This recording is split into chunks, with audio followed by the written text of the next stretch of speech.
Bem-vindo a mais uma videoaula de informática. E o tema de hoje é Sistema Operacional.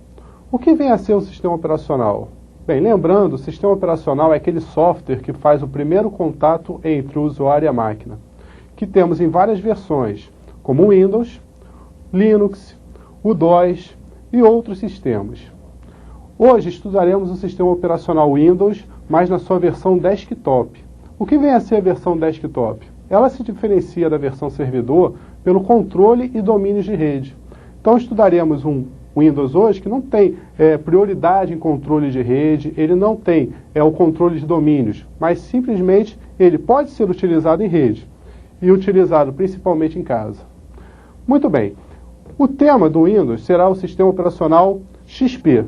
Por que o XP? Porque hoje o XP está sendo muito pedido em concursos. Então vamos iniciar com esse tema XP. O que é o Windows? O Windows é um sistema operacional que se caracteriza pela multitarefas. Essa multitarefas trabalha num ambiente totalmente gráfico, ou seja, você utiliza figuras para o controle do que você quer fazer. Agora, o que é utilizado para esse controle? Temos o teclado, basicamente utiliza as teclas de atalho e através delas você pode fazer qualquer coisa dentro do sistema, e o mouse que facilita muito a utilização do Windows. Agora, o mouse. O que devemos observar quando trabalhamos com o mouse, principalmente a nível de prova? Nós temos no mouse padrão para concursos o botão direito e o botão esquerdo, no qual o botão esquerdo pode ser trabalhado de algumas formas. Quais formas?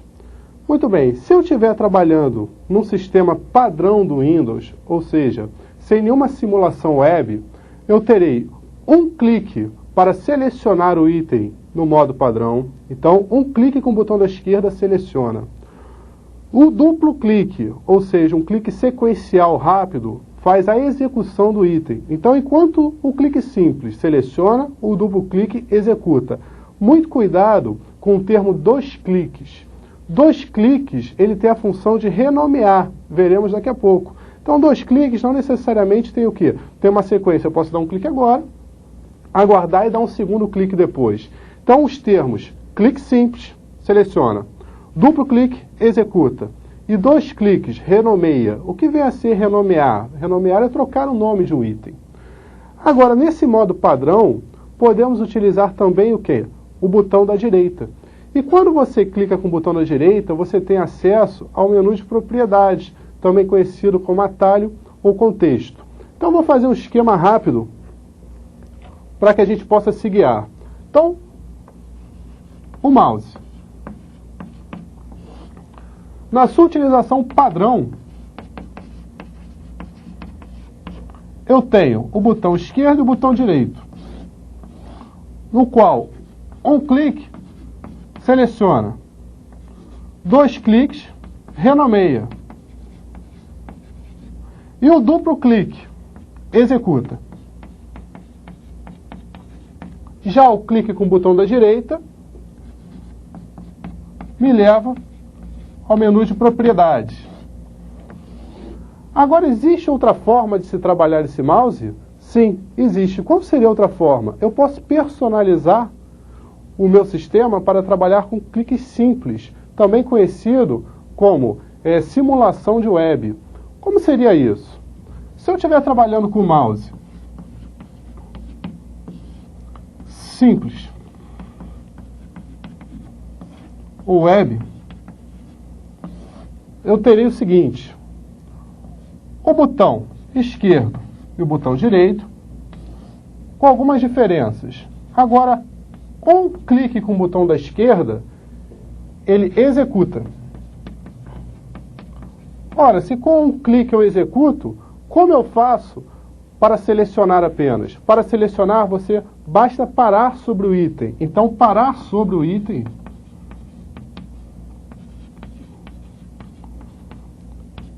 seleciona. E o botão direito? O botão direito também vai te dar o acesso ao quê? Ao menu de propriedades. Muito bem, conhecemos agora a utilização básica do mouse. Foi dado o boot, que é o processo de inicialização do computador. E o que esse boot faz? Como esse boot funciona? Ao ligar o computador, aquela memória ROM, que já estudamos anteriormente, envia uma mensagem, e nessa mensagem ele passa pelo processo de post e entra em quem? Entra no processo de boot. Esse processo de boot consiste em buscar, dentro da minha massa, o que seria a massa? As unidades de leitura e gravação, como disquete, HD e CD, um sistema operacional, ou seja, um software que possa fazer o controle desse hardware. Muito bem, ao encontrar esse software, ele vai carregar para o componente que mantém os programas e dados que estão sendo utilizados no momento. Que componente seria esse? A memória RAM. Então, ao encontrar o sistema operacional, ele transfere para a memória RAM. E nesse momento que ele é transferido para a memória RAM, que é aquele onde aparece carregando o Windows, ao terminar, a parte básica, ou seja, a parte usual, a parte que é necessária para se controlar e se comunicar com esse hardware, passa a ser mostrada onde? Ser mostrada na tela. Ou seja, ele estando na tela, ele automaticamente está na memória RAM. Muito bem. O que nós temos no sistema operacional Windows, além de sua multitarefa preemptiva? Nome novo, multitarefa preemptiva. O que é uma multitarefa preemptiva? É uma multitarefa que fatia tempo para cada execução. Então ele vai executando cada um com seu próprio tempo. Não é, na verdade, tudo sendo feito simultaneamente. Ele vai e define uma atividade a cada momento. Você abriu o Word ou Excel, ele fica você. Abriu o PowerPoint, você. Então ele vai definir um tempo para conseguir o quê? Para conseguir trocar suas aplicações. Muito bem. Sabendo disso, o que nós temos no sistema operacional? Ao ser carregado, é exibida a tela principal do Windows, e na tela principal do Windows nós temos a área de trabalho, também conhecida como desktop. Bem, vamos observar aqui como é uma área de trabalho, como funciona o desktop e quais são os itens e como esses itens funcionam dentro desse ambiente tão interessante. Muito bem. Eu tenho aqui a minha área de trabalho. O que vem a ser a área de trabalho? A área de trabalho é a parte básica do sistema, onde tudo acontece. E quais são os itens que compõem essa minha área de trabalho? Eu tenho os ícones. Quem são os ícones? Os ícones são as figuras dentro do sistema. Eu tenho a minha barra de tarefas. Então, observe uma coisa muito importante. Não confunda a barra de tarefas com barra de ferramentas. É muito comum em prova ele tentar fazer com que você pense que uma barra de tarefas é uma barra de ferramentas ou vice-versa. A barra de tarefas ela é do próprio Windows e ela representa o quê? Ela apresenta as tarefas que estão sendo executadas. É a principal barra, porque através da barra de tarefas eu tenho acesso a quem? Eu tenho acesso ao botão que permite entrar no menu iniciar, que está aqui, ó, o botão iniciar e o menu iniciar. Então a barra de tarefas ela pertence à minha área de trabalho e é um dos itens principais do sistema. Aí essa barra de ferramentas que você comentou, professor, que barra de ferramentas é essa? A barra de ferramentas, ela já é oriunda de janelas.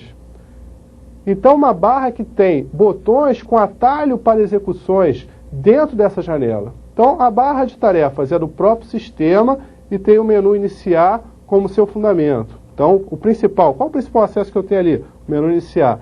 Já uma barra de ferramentas é o quê? É um resumo do que eu posso fazer dentro de uma aplicação. Então ele me dá um resumo que pode ser personalizado. Nós veremos mais à frente isso, mas você pode personalizar os botões que serão mostrados na barra de ferramentas.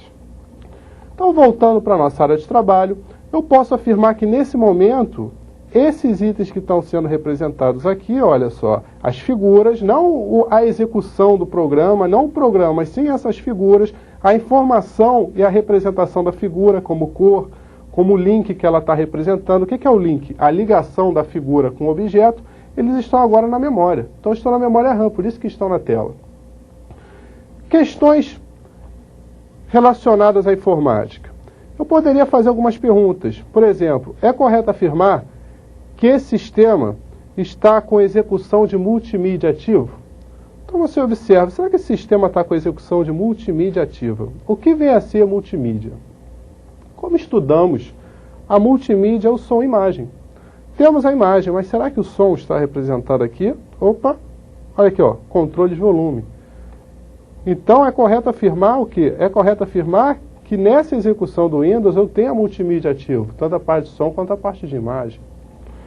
O relógio do sistema, que também representa uma questão. É correto afirmar que o sistema operacional armazena as informações de data e hora? Como nós vimos, o sistema operacional ele só está ativo quando está na memória RAM. E para que a memória RAM esteja carregada, é necessário que o computador esteja ligado. Mas quando você desliga o computador?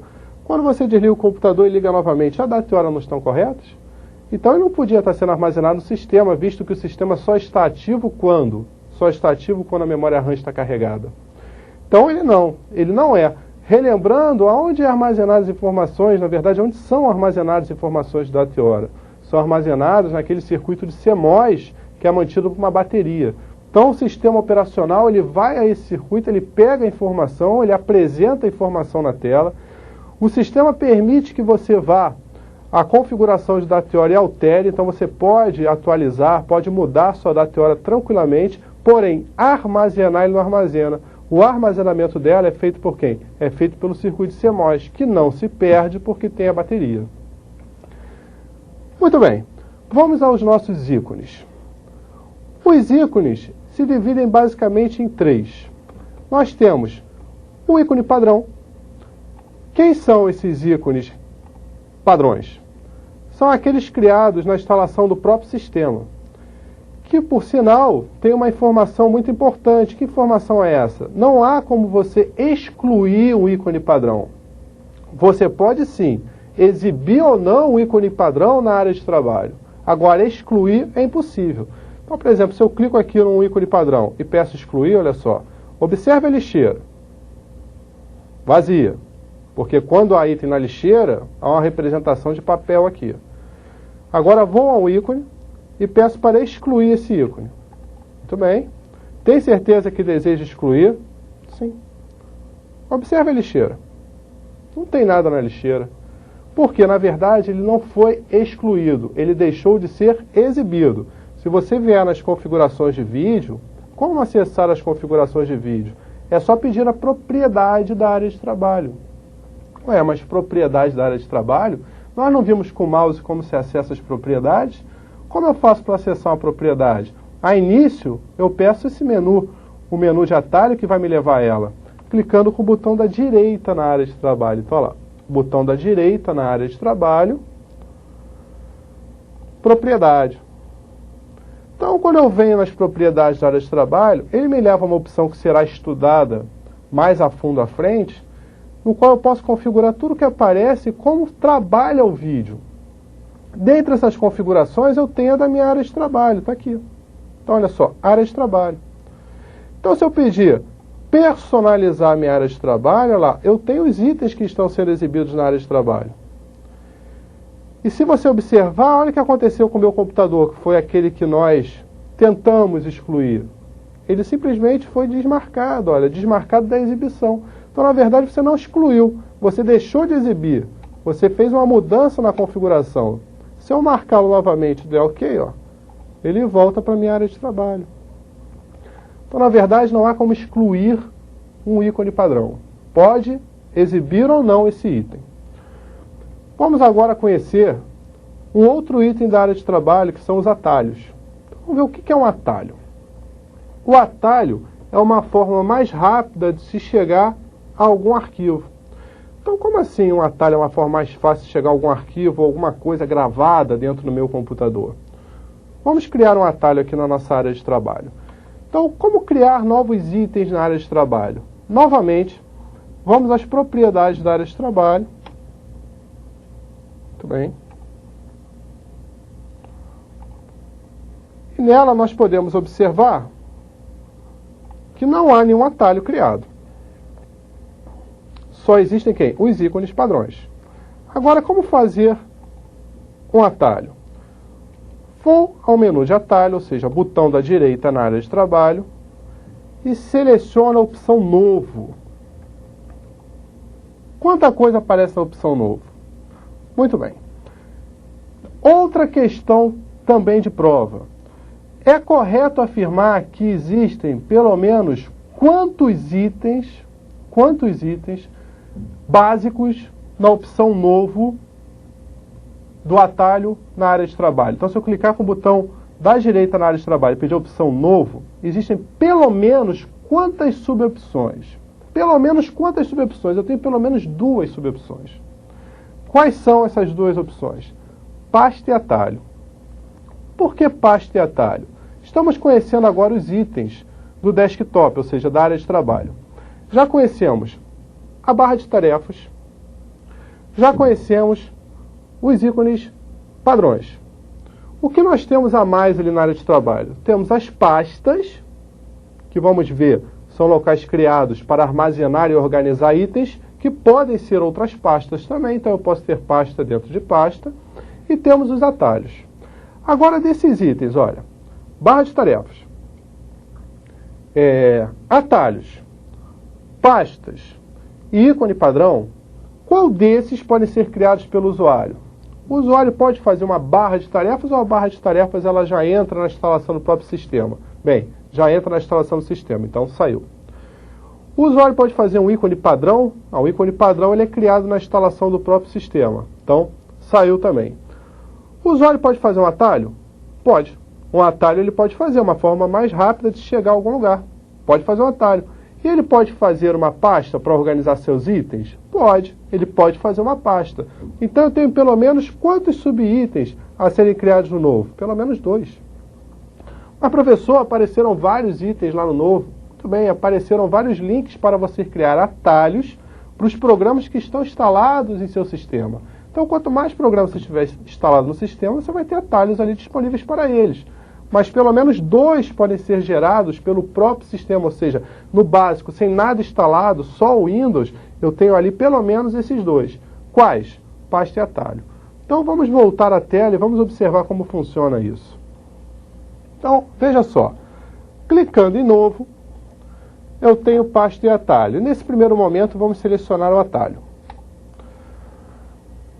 Aí ele pergunta, linha de comando ou procurar? O que seria uma linha de comando? Uma linha de comando é quando eu digito o local onde está esse item. Então, se eu sei o endereço onde ele está, por exemplo, ele está lá no HD. E como unidade padrão do HD, eu tenho a unidade lógica C, então eu poderia botar C, contra a barra e o nome do item. O que ele ia acontecer? Ele ia até a unidade C e pegaria esse item. Supondo que ele estivesse na unidade FD padrão. Então, o que é uma unidade FD padrão? Uma unidade disquete. Então, como seria o endereço? Padrão. Nós temos 2 para unidade disquete. Ela pode ser unidade A e unidade B, se estiverem internas.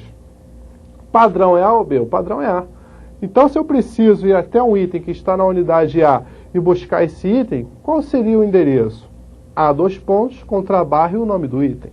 Então, vou fazer um exemplo aqui para vocês poderem observar melhor. Vamos lá. Se eu tenho um arquivo, e esse arquivo se chama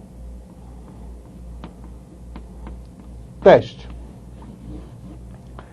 Esse arquivo teste, ele está gravado na unidade de disquete padrão. Qual seria a unidade de disquete padrão? Unidade A. Qual seria o endereço para que eu pudesse buscar esse item, fazer esse item ser executado, ou pelo menos ser criado um atalho para esse item? Olha, eu digo a unidade, seguido de 2 contra a barra e o nome do item. Muito bem, vá na unidade A e busque o arquivo teste.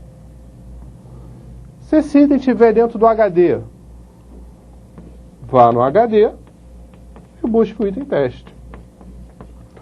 Então, isso seria a linha de comando, você dizer aonde está o item no qual vai se referir esse link, ou seja, vai se referir esse atalho, essa ligação para poder executar de forma mais fácil o item. Mais fácil no que se diz respeito a não precisar buscar o item, mas sem clicar ali ele já aparecer.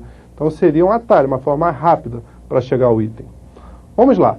Temos também a opção procurar, que é a opção mais simples. E nessa opção procurar, ele exibe o conteúdo do meu computador. O que seria o meu computador? Seria a minha área de trabalho, as minhas pastas, as minhas unidades de massa, como disquete, HD e CD, e eu seleciono o item que eu quero e ele já cria esse atalho para mim. Então, por exemplo, vamos criar um atalho da calculadora. Meu computador, C, Windows, Vamos lá. System, a pasta System32 é só um exemplo, eu estou dando o endereço dele. Deixa eu encontrar aqui a pasta System. Calc. Vamos lá, calculadora. Tá aqui. Ok. Olha só como ficou o endereço. Fui pelo procurar, então eu disse o seguinte, olha, vai no HD. Lá no HD, abra a pasta Windows. Dentro da pasta Windows existe uma subpasta chamada System32, então ó, separado pela barrinha, System32. E dentro dessa pasta System32, execute quem? Execute o arquivo calc. Calc.exe, porque é um arquivo executável.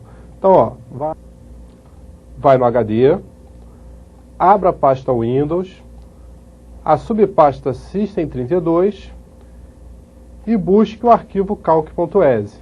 Então vamos lá. Avançar, digite um nome para o atalho. Vou manter o padrão, o nome do próprio arquivo. Calc, concluir. Então, está feito o atalho para a minha calculadora. Nós podemos observar uma característica interessante nos atalhos. A setinha apontando para dentro.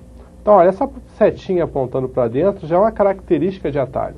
Então, nós temos agora os padrões, os atalhos e as pastas, que podem ser criadas também com o processo botão da direita na área de trabalho, novo, pasta. Então, eu vou criar uma pasta chamada aula. É possível criar pastas dentro de pastas? Sim. É possível inserir atalhos em pastas? Sim. É possível colocar arquivos dentro de pasta? Sim, também. Então, agora que nós já conhecemos o que vem a ser um atalho, o que vem a ser uma pasta, um ícone padrão, vamos começar a trabalhar com esses ícones padrões do sistema. Vamos iniciar pela lixeira. O que vem a ser a lixeira? A lixeira é um item de segurança do sistema que mantém os dados excluídos por tempo indeterminado ou até que o usuário é limpe. Muito bem, agora como enviar esses itens para a lixeira? Como excluir o item definitivamente sem passar pela lixeira? Então vamos ver agora como funcionam esses dois processos. Muito bem, para enviar um item para a lixeira, basta clicar sobre o item, bater com o botão da direita e selecionar a opção excluir. Será aberto uma caixa chamada caixa de diálogo e nela nós temos a informação do sistema perguntando se realmente quer enviar o item para a lixeira. No meu caso, eu direi sim. Observe agora que há um conteúdo na lixeira. Então, também é comum em concurso uma lixeira vazia e a pergunta, é correto afirmar que existe pelo menos um item na lixeira? Não, se a lixeira estiver vazia, não tem item na lixeira. Agora, como trabalhar essa lixeira? Quais são as outras formas de enviar itens para a lixeira? Então, a primeira forma, botão da direita, excluir. Outra forma, eu posso clicar sobre o item e arrastá-lo até a lixeira. Muito bem, o item agora também está na lixeira. Terceira forma, eu posso selecionar o item e apertar o botão Delete do teclado. Tem certeza de que deseja enviar para a lixeira? Sim. Existe outra forma de enviar para a lixeira? Existe. Então vamos abrir uma janela. Vamos observar esses itens. Eu posso selecionar o item e na opção Arquivo, excluir. Ele também será enviado para a lixeira. Deseja enviar para a lixeira? Sim. E eu tenho o botão de exclusão. Vamos ver como é o botão de exclusão. Personalizar área de trabalho.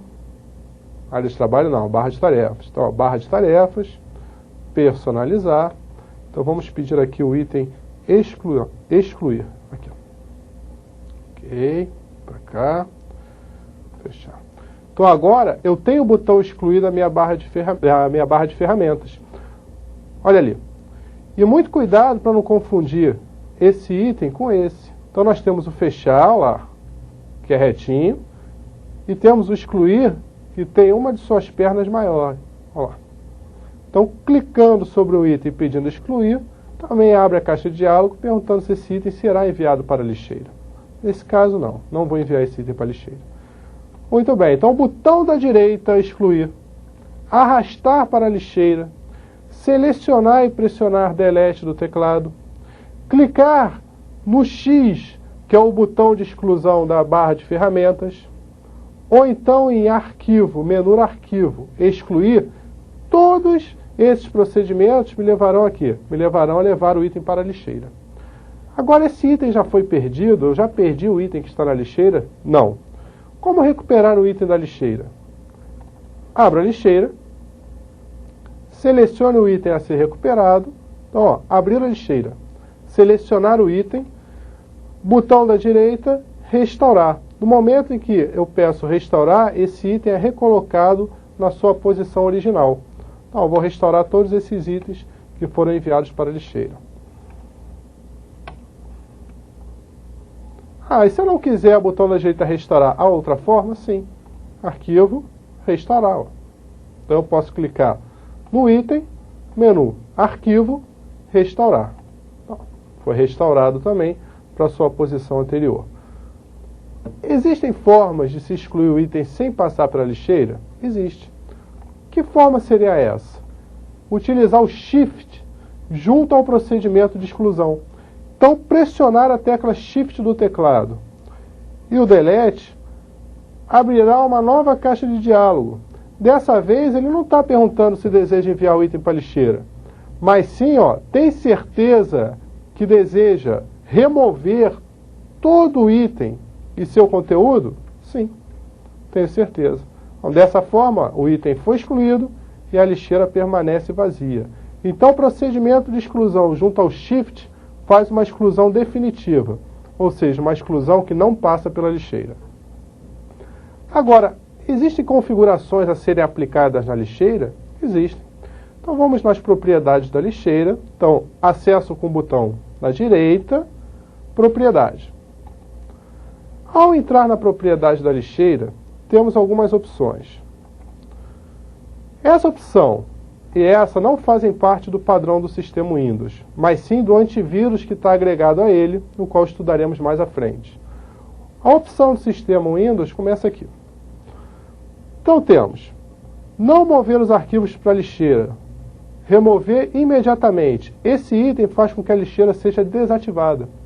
Então qualquer exclusão será uma exclusão definitiva, ou seja, o item não passará pela lixeira, mas será excluído definitivamente.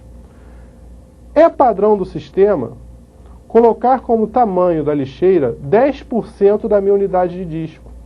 Então, se eu estou utilizando o sistema numa unidade C, e essa unidade C, por exemplo, ela tem 10 GB, qual será o tamanho padrão de minha lixeira? Bem, se eu estou numa unidade de disco, que eu tenho 10 GB, 10 GB para armazenamento, gigabytes, e eu tenho como padrão de lixeira 10% da unidade que está ativa, então olha só, 10 GB, 10%, 1 GB. Então qual o tamanho da minha lixeira se for mantido o padrão do sistema? 1 GB. Então o padrão é sempre 10%, porém eu posso redimensionar isso. Eu posso redimensionar para 0, ou seja, não quero que armazene, não quero espaço nenhum disponível para a lixeira, como eu posso jogar para 100%. Enquanto tiver um espaço disponível, pode ser utilizado pelo sistema para a lixeira. Então vamos ver como é que isso funciona aqui na máquina. Muito bem, olha lá, eu tenho aqui uma barra, na qual eu posso dimensionar à vontade de 0 a 100%, o qual manteria o padrão de 10%. Questões aplicadas à prova. Se eu tenho uma lixeira, por exemplo, essa lixeira que nós acabamos de comentar, uma lixeira que tem 1 GB. Ao excluir itens, esses itens são enviados à lixeira, se não for uma exclusão com Shift. Eu estou apenas arrastando ou apertando Delete e o item está indo para a lixeira. A lixeira foi enchendo e chegou o momento no qual esses itens ocupam esse 1 GB. Muito bem, a lixeira está completamente ocupada com itens. O próximo item que eu excluo. A lixeira tem 1 GB e está com 1 GB ocupado. O próximo item. Vou dar algumas opções. Esse próximo item não pode ser excluído. esse próximo item ocupará o espaço do item mais antigo na lixeira, ou esse item será excluído definitivamente? A lixeira é um recurso de segurança, então ela não tem autonomia de excluir itens por conta própria. O que vai ocorrer? Se eu tenho uma lixeira cheia e eu excluo um item, esse item que está sendo excluído agora, ele será excluído definitivamente. Lógico que aparecerá a caixa de diálogo para essa confirmação, mas lixeira cheia, o próximo item excluído, é excluído definitivamente. Você só tem como limpar a lixeira através de um comando seu. Muito bem, vamos aqui agora ao sistema verificar mais uma questão de prova. Eu tenho uma pasta. Vamos criar uma pasta.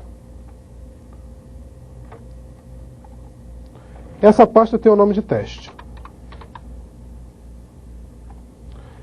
E dentro dessa pasta, eu tenho o arquivo avisar sobre. Então, arrastei e soltei sobre ela, com o botão da esquerda, eu movi. Será o nosso próximo passo, estudar isso. Então, eu tenho agora uma pasta teste, com o item avisar sobre dentro dessa pasta. Clico no item avisar sobre e envio esse item para a lixeira. Tem certeza que deseja enviar para a lixeira? Sim. Nesse momento, a minha pasta teste está vazia. Fecho a pasta, seleciono a pasta e envio para a lixeira de forma separada do arquivo que estava dentro da pasta. Então, ao abrir a lixeira, eu tenho a pasta e o arquivo agora de forma separada. Muito bem. Seleciono a pasta e excluo da lixeira. Excluir o item da lixeira significa excluir definitivamente este item. Então, excluir da lixeira. Tem certeza que deseja excluir o teste? Sim. E fiquei apenas com aquele arquivo que estava dentro da pasta. Então, a princípio eu tinha uma pasta com arquivo. Enviei de forma separada o arquivo e a pasta para a lixeira. Primeiro fui lá, peguei o arquivo e enviei para a lixeira. Depois abri a pasta e enviei a pasta para a lixeira. No segundo momento, fui à lixeira e excluí definitivamente aquela pasta que continha o arquivo. E o arquivo ficou na lixeira. O que será que vai acontecer se eu pedir para restaurar um arquivo? Bem, o arquivo perdeu a pasta origem dele. Então, não se sabe. Agora, é importante observar o que é uma pasta. Uma pasta é uma caixa. Então, essa é a base da pasta. Uma caixa vazia, criada para organizar e armazenar itens. Então, ela é apenas uma caixa. Nós vimos, é apenas um endereço. Então, eu vou ter o endereço de uma pasta. Opções. Opção 1. Ao pedir para restaurar ou avisar sobre, ele não poderá ser restaurado porque perdeu a origem. Opção 2. Ele será restaurado na área de trabalho. Opção 3. Ele vai criar uma pasta com um nome temporário. Por exemplo, pasta. E opção 4, ele vai remontar a pasta que ele tinha com o próprio nome. Vamos observar o que vai acontecer. Ao pedir para restaurar esse item, ele vai remontar a pasta origem dele. Então, olha só. Podemos observar que não tem nenhuma pasta teste na área de trabalho mais. Mas eu estou com o arquivo que estava dentro da pasta. Clico sobre o arquivo e peço restaurar. O que vai acontecer? Ele remontou a pasta teste com o próprio nome e colocou o arquivo dentro dela. Bem, isso só foi possível, por quê? Porque a pasta é um componente que armazena os itens. Mas ela, propriamente, ela não é uma base de item, ela é apenas uma caixa. Coisas que devem ser observadas nesse exercício. Se eu tivesse algum arquivo excluído junto a essa pasta, esse arquivo que foi excluído da pasta, ele não retornaria. Então, eu só consigo retornar o endereço, que é a pasta. Os arquivos que estão junto a ela, não. Então, se eu tivesse um outro arquivo junto a esse avisar sobre, e esse outro arquivo tivesse sido excluído junto com a pasta, eu voltaria com a pasta, mas somente com avisar sobre. O outro item não apareceria. Vamos agora conhecer meus documentos. O que seria essa opção Meus Documentos na área de trabalho? A opção Meus Documentos na área de trabalho é uma opção padrão para direcionar qualquer documento criado no Office ou no sistema Windows. Então, caso eu crie alguma coisa no Office, Quem é o Office? O Word, o Excel, o PowerPoint, o Access. No sistema Windows ou em várias outras aplicações que rodam dentro do ambiente Windows, e não direcionar a gravação, ou seja, eu não vou falar que eu quero gravar em disquete ou que eu quero gravar em determinada pasta, eu não digo local, ele direciona para quem? Ele direciona para meus documentos. Então, meus documentos seriam uma pasta no qual os documentos criados pelo usuário são armazenados. Opção, meu computador. Então, nesse ícone meu computador, eu tenho acesso às unidades de massa. Então, quem são as unidades de massa? Aquelas unidades de leitura e gravação. Tenho acesso ao meu ambiente de rede, algumas opções que nós temos na área de trabalho e temos também acesso a informações internas do sistema, tarefa interna do sistema, como configurar, exibir informações sobre os drives instalados, o hardware instalado, as versões do sistema operacional. Então, o meu computador ele te dá um acesso geral aqui, as configurações e a massa do teu sistema Windows. Então, a massa que está agregada a ele, então, unidades de pendrive, HDs externos, CD-ROMs, drives de disquete e a parte de configuração, que permite configurar o Windows. Então, o meu computador seria um local no qual você pode optar por várias opções internas do sistema. Vamos conhecer agora a barra de tarefas. Então, o que nós temos na barra de tarefas? Na barra de tarefas nós temos o relógio do sistema. Esse relógio do sistema pode ser executado. Então, como executar um item? Duplo clique sobre ele. E uma vez executado, ele te dá a mesma opção que você vai ter na parte de data e hora nas configurações do Windows. Então, ir até as configurações de painel de controle, que é onde você configura o ambiente Windows, vamos estudar ainda, ou dar o duplo clique no relógio do sistema, fará com que você tenha acesso aqui, tenha acesso às atualizações de data e hora. Então vamos ver como funciona essa parte de atualização de data e hora. Vamos dar um duplo clique agora sobre o relógio. Então, duplo clique sobre o relógio, e eu tenho aqui um calendário, no qual eu posso selecionar o ano corrente, o mês e o dia, o fuso horário que está sendo utilizado, então o fuso horário oficial do Brasil, e a hora. Agora, o Windows ele permite uma pré-seleção para o horário de verão. Vamos ver como funciona essa pré-seleção. Ajustar automaticamente o relógio para o horário de verão. Então, ele me permite esse pré-ajuste.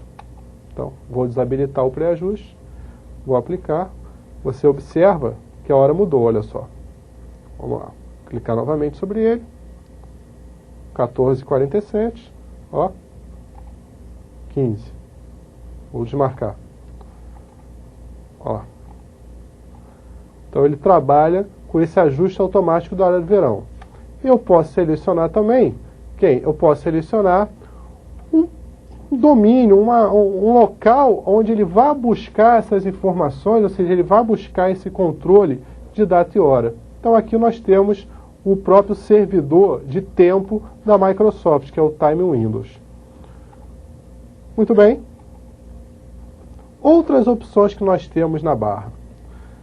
Ao clicar com o botão da direita na barra, temos as propriedades sendo exibidas aqui. Clicar em propriedade agora. O que nós temos em propriedade? Bloquear a barra de tarefas. O que vem a ser bloquear a barra de tarefas? Uma vez que a barra de tarefas esteja bloqueada, eu não consigo movimentar essa barra para nenhuma posição, nem redimensionar a barra no ambiente. A barra de tarefas ela pode ser modificada por 4 cantos da tela, ou seja, eu posso clicar sobre ela com o botão esquerdo, segurar e arrastar para a parte inferior, para a parte superior da área de trabalho, para a parte direita, para a parte esquerda, como eu posso também redimensionar minha barra. Porém, uma vez que eu clico em bloquear, essa barra não pode ser movida. Não pode, na verdade, ser mexida, ela está travada. Então, bloqueio, não consigo fazer nada com a barra aqui. Tento arrastar, ela não vai. Tento dimensionar, ela também não consegue ser dimensionada. Desbloqueio, aplico. Agora eu posso dimensionar. Agora eu posso mover ela para outra posição.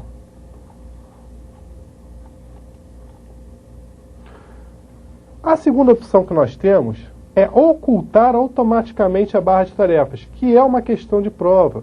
Então, muitas vezes ele pergunta, é correto afirmar que eu posso manter a barra de tarefas e ocultar a barra de tarefas ao mesmo tempo?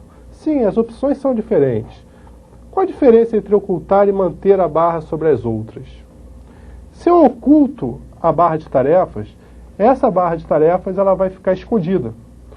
E volta a surgir quando? Quando eu vou com o apontador. Quem é o apontador? É a seta do mouse. Então, quando eu vou com o apontador na altura da barra. Então, ao ir com o apontador na altura da barra, a barra surge novamente. Então, está oculta, vou com o apontador, ela surge. Então, questões, é necessário clicar ESC, é necessário dar duplo clique? Não, basta ir com o apontador à altura da barra que ela surge. E a outra opção que nós temos? Manter sobre as outras janelas. O que significa isso? Eu tenho alguns estágios para minhas janelas. Eu posso maximizar uma janela, que seria fazer com que ela ocupe toda a área de trabalho. Ou seja, a janela está ocupando tudo. Eu tenho a opção restaurar uma janela, que vai fazer com que ela ocupe parte da área de trabalho. E eu tenho a opção minimizar a janela. O que seria minimizar? Fazer com que ela libere a área de trabalho, ou seja, ela não ocupa mais a área de trabalho, porém, ela vai ficar no formato que ela já está, tanto no maximizado quanto no restaurado, na barra de tarefas. Então, ela vai estar ocupando a barra de tarefas, ela vai estar ali. Porém, a área de trabalho não será ocupada por ela. Muito bem. Agora, se eu tenho uma janela maximizada, e o maximizar significa ocupar toda a área de trabalho. Na teoria, a barra de tarefas que está na área de trabalho estaria atrás dessa janela. Então, se não estiver marcada a opção mostrar sobre as janelas, o que vai acontecer? Eu não teria acesso à barra, porque a janela vai estar na frente dela. Maximizei, fiz a janela ocupar tudo, a janela ocupou a área da barra também. Agora, no momento em que eu vou e seleciono a opção manter sobre as janelas, o que ocorre? A barra vai estar sempre na frente das janelas, não importa a posição da janela. A barra vai estar sobre ela. Vamos ver como funciona? Muito bem. Vou selecionar a opção ocultar. Vou aplicar. Observe que manter a barra sobre as outras está desabilitado. Então não está marcado. Apliquei. Ok? Olha lá. Cadê a barra? Não está aqui. Agora, se eu for na altura dela, ó, não vou apertar nada, vou apenas na altura dela, o que vai acontecer? Ela surge. Surgiu. Agora, vou abrir uma janela. Na verdade, vou abrir essa pasta. Ah, cadê a barra? Sumiu. Ah, cadê a barra? Sumiu. Ah, cadê? Por que ela não está aparecendo? Porque aquela opção mostrar sobre não está habilitada. Então, na verdade, ela está levantando, mas ela está levantando atrás da janela. Vamos ver se é verdade. Vou restaurar a janela. Aqui. Porém, quando a janela está maximizada, cadê?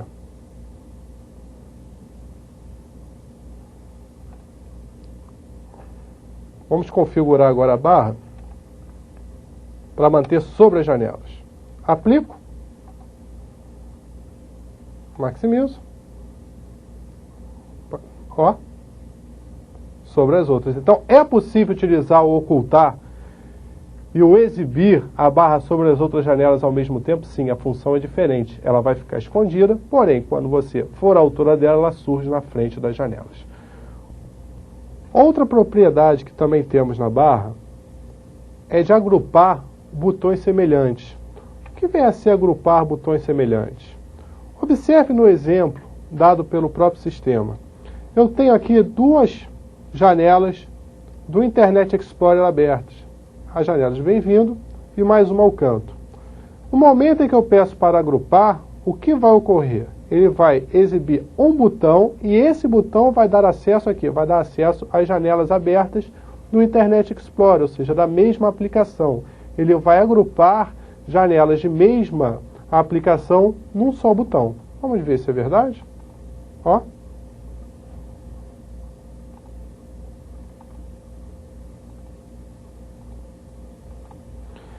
Já a função mostrar barra inicialização rápida seria para exibir alguns atalhos que me levam a determinados itens. Por exemplo, aqui eu tenho acesso direto à área de trabalho, aqui eu tenho acesso ao Internet Explorer, que é um navegador de internet, no qual estudaremos na parte de internet. E aqui é o Media Player. Quem vem a ser o Media Player? O executor de multimídia do sistema. Posso ou não exibir o relógio na barra. Então, não exibir o relógio na barra não significa que a placa ou o circuito CMOS esteja com algum problema ou corrompido. Simplesmente uma configuração do sistema. Permite exibir ou não o relógio na barra. A barra de tarefas, que tem acesso ao menu iniciar, em suas propriedades, permite também acessar quem? Acessar as propriedades de menu iniciar. E o que eu tenho nas propriedades de menu iniciar? Eu tenho a opção de limpeza de documentos. Então, lá no iniciar, nós vamos ver que existe uma opção chamada documentos. E essa opção documentos exibe uma lista dos 15 últimos documentos acessados no sistema. Então, se eu abrir um documento do Word, se eu abrir um documento do Excel, se eu abrir um documento do PowerPoint, se eu abrir um documento do próprio sistema, feito no Paint ou no Bloco, essa opção vai estar ali. O documento vai ter um link dentro da pasta Meus Documentos. Se eu quiser limpar essa pasta Meus Documentos, quantos documentos cabem dentro dessa pasta? Bem, a pasta Documentos, ela tem um limite máximo para 15 últimos documentos. E diferente da lixeira, caso entre mais um, ao invés dele não exibir esse um, ele tira o mais antigo. Então ela já trabalha de uma forma diferente da lixeira. Então a pasta está cheia, tem os 15 últimos documentos. Quando entra mais um, o que ele faz? O mais antigo ele tira e bota esse novo. Agora, tirar um item de dentro da pasta documentos não significa que esse item está sendo excluído. Significa que eu estou removendo um atalho. E isso é importante. Toda vez que você remove um atalho, não importa onde, esse atalho pode estar na área de trabalho, esse atalho pode estar dentro de documentos, esse atalho pode estar numa unidade, não importa onde está o atalho. Remover um atalho não significa que você está tirando o arquivo no qual esse atalho se refere, de forma alguma. Você só está tirando a ligação. O arquivo continua intacto. Então vamos à opção Menu Iniciar. Nas propriedades do menu iniciar, temos a seleção do menu iniciar clássico, que era o menu iniciar utilizado nas versões anteriores do sistema, e o menu iniciar do XP, que é o menu personalizado, no qual eu tenho divisões dos itens que estão sendo trabalhados. Por exemplo, eu tenho a parte de internet, separada de quem? Separada dos últimos itens que foram utilizados. Então, esse aqui foram os últimos itens utilizados no sistema, olha só, a nível de programas. Eu tenho atalho para itens que estão na minha área de trabalho. E eu tenho acessos para configurações do sistema operacional, como painel de controle, que estudaremos, permite configurar toda a funcionalidade do sistema. Definir acesso aos programas como navegação, e-mails e etc. A parte de impressoras, no qual eu configuro, eu insiro impressoras no sistema e também configuro a formação de fax, ou seja, através do sistema, eu posso, ao invés de enviar para uma impressora, enviar para um fax. Então eu mando enviar o item para onde? Para um fax, através de um número telefônico. E a pessoa recebe esse fax como um fax normal. Além disso, nesse nível personalizado do próprio XP, eu tenho também ajuda e suporte. O que seria ajuda e suporte? É a parte no qual eu posso pesquisar como fazer ou como trabalhar itens no Windows. Então, estou em dúvida, como criar uma pasta? Então, vou até ajuda e digito como criar uma pasta. Então, ele vai mostrar para mim o passo a passo de como fazer a criação da pasta. Eu tenho a parte de pesquisar. O que seria a parte de pesquisar? A parte de pesquisa, olha, eu posso localizar itens no meu sistema. Por exemplo, eu posso localizar onde está determinado arquivo. Eu posso localizar onde estão grupos de arquivo. Olha, eu quero achar todos os arquivos do Word. Ou então eu quero achar um arquivo teste. Ou eu quero achar uma pasta, eu posso procurar uma pasta. Eu posso pesquisar um computador na rede ou uma pessoa na internet através de quê? Através de cadastros de grupos. Então existem cadastros de grupos no qual eu posso me reportar através do item pesquisar e localizar determinada pessoa na própria internet. Então ele tem esses links diretos já pré-definidos no próprio iniciar. Agora, a opção que nós queremos ver é a opção limpar documentos. E onde será que está essa opção limpar documentos? Então, vou a nível personalizado.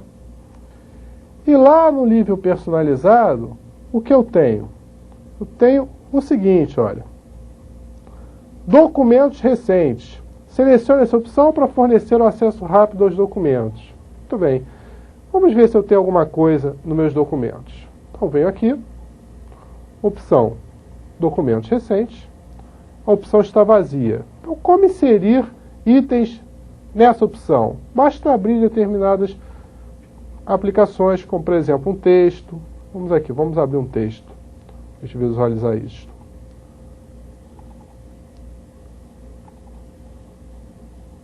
Vou abrir o item do Word. O Word está sendo aberto, está sendo executado. Nesse momento, o que está acontecendo? Parte do Word está sendo enviado para a memória RAM. Então, ó, carregando, enviando parte para a memória RAM. Ele está exibindo a ampulheta, que significa que está ocupado com essa atividade. Exibiu o item. Então, o nome do arquivo, este ângulo, é chamado ângulo neutro. Vou fechar o arquivo. E agora, existe um atalho para ele na opção documentos recentes. Olha lá, este ângulo é chamado ângulo neutro. Opção essa que consegue suportar até 15 atalhos. Quero limpar. Botão da direita, propriedade. Propriedade quem? Onde está essa opção? Menu iniciar, então propriedade menu iniciar, personalizar, limpar. Então vamos lá. Ó. Limpar lista de documentos recentes. Então, limpar lista. Ok. Aplico. Observe, aplicar faz com que o item entre em execução, porém, mantém o quê? Mantém a janela aberta, enquanto que o OK, ele aplica e fecha a opção. Se eu for novamente, documentos recentes, você notará que está vazio. Ué, mas será que ele excluiu o arquivo? Não, o arquivo não foi tocado, apenas o atalho foi excluído. Outra opção que nós temos é personalizar a barra como clássica. O que seria a barra clássica? Uma barra muito semelhante àquelas utilizadas pelos antecessores do Windows XP. Quais são os antecessores? O Windows 98, o Windows Millennium. Então vamos personalizar a barra para esta nova configuração. Então olha só. Acesso o menu através do botão da direita, propriedade, menu iniciar e agora eu seleciono clássico. Então, no modo clássico, como eu tenho a minha barra? Bem, a barra está normal, porém, o menu iniciar, ele já não exibe aquelas separações no qual eu tenho acesso à web, busca e execuções, últimos programas utilizados. Agora não, agora ele me dá uma sequência fixa de execuções no Windows. Observe esses 3 pontinhos, a reticências. O que significa uma reticências? A reticência significa que existem subitens que precisam ser selecionados. Então, ao clicar em desligar, por exemplo, ele não desliga o computador, mas sim exibe o quê? Exibe opções no qual você seleciona o que será feito. Então lá, desligar, e aí ele te pergunta, quer botar em modo de espera, quer desativar ou quer reiniciar? Então sempre que você tiver uma opção, e nessa opção tiver reticências, significa o quê? Significa que existem subitens que precisam ser selecionados. Então a reticências, subitens que precisam ser selecionados. O Windows 2000 e o Windows XP, eles possuem um recurso muito interessante. Eles fazem com que itens que não são utilizados há muito tempo fiquem guardados no menu iniciar, mas não são exibidos diretamente no menu. Eles ficam agrupados. Ao clicar nesse agrupamento, ele exibe o resto dos itens, tanto no menu iniciar quanto na barra. Então ele auto-oculta o quê? Itens inativos por muito tempo. Então é uma característica do Windows 2000, do Windows XP, do Windows 2003, fazer o quê? Ocultar itens que estão inativos por muito tempo no sistema. Agora que já conhecemos as propriedades da barra, vamos observar uma propriedade muito interessante da área de trabalho. Os itens da área de trabalho, eles podem ser movidos para novas posições apenas com arrastar do mouse. Então, clicar sobre o item e arrastar o item faz com que ele, no modo padrão, fique em uma nova posição. Então, observe. Porém, em questão de prova, é colocado o seguinte: ao arrastar o item e esse item não respeitar o novo posicionamento, voltando para um alinhamento de grade, ou seja, ele volta sozinho para o alinhamento da margem da minha tela. O que está acontecendo? Então, pelo padrão, você pega o item, arrasta e ele toma nova posição. Porém, em determinado momento, você clica, arrasta, ao soltar, em vez de ele estar nessa posição, ele volta para o alinhamento de grade. O que está acontecendo com o item? Bem, é uma propriedade da minha área de trabalho a organização automática. E o que visa a organização automática? A organização automática visa alinhar o item à grade.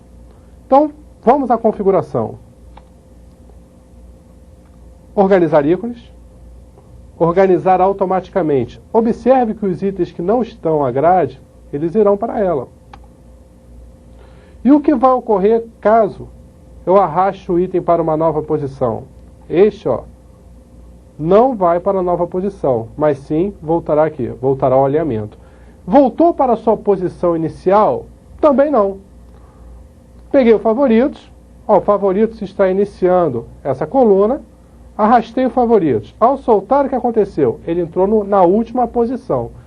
Então, questão, é correto afirmar que quando a autoconfiguração, ou configuração automática da área de trabalho está habilitada e o item é arrastado, o mesmo volta para a sua posição inicial? Não, ele volta para o alinhamento de grade. Agora, sua posição inicial, nesse caso aqui, não. A não ser que tenha uma organização por nome ou tipo habilitada. Agora, se não houver, ele não voltará.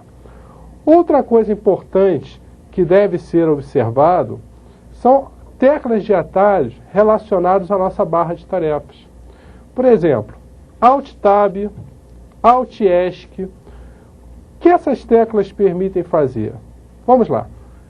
Eu tenho aqui duas janelas abertas. Então, abri aqui meus documentos e abri meu computador. Restauro as janelas. Então, agora eu tenho tanto meus documentos quanto o meu computador restaurado. Bem, se eu utilizar o atalho Alt-Tab, ou seja, clicar na tecla Alt, manter o Alt pressionado e clicar em Tab, o que vai ocorrer? Cada vez que eu clico em Tab, sem soltar o Alt, ele pergunta qual item deverá ser aberto, olha só. Na verdade, deverá ser exibido, porque aberto os dois já estão. Então, qual item deverá ser exibido? Meu computador, solto o Alt. Meu computador se sobrepõe. Agora eu quero meus documentos. Então, aperto o Alt novamente, Tab, escolho meus documentos, solto, meus documentos ficou à frente, ficou a janela à frente. Agora, é muito comum se confundir Alt-Tab com outro atalho, que é o Alt-ESC. Então, o que vai acontecer com o Alt-ESC? Enquanto o Alt-Tab permite que você selecione qual vai ser o item, o Alt-ESC, você não tem essa opção. Cada vez que você aperta em Alt-ESC, o que ele faz? Ele alterna o item, olha, sem permitir que você selecione qual vai ser o aberto. Ou seja, ele já vai, ele já vai sobrepondo em sequência todas as janelas abertas. Olha aqui, Cada vez que eu aperto, ele já alterna de uma para outra. Então, não confundir o Alt-ESC com o Alt-Tab. Aproveitando os atalhos, vamos fechar essas janelas através de teclas de atalho. Qual é o atalho para fechar a janela? Alt F4. Então, Alt F4, Alt F4. E assim, encerramos esse encontro no qual conhecemos os itens da área de trabalho, a parte de barra de tarefas e os conceitos de manipulação de área de trabalho e barra de tarefas. Obrigado e até o próximo encontro.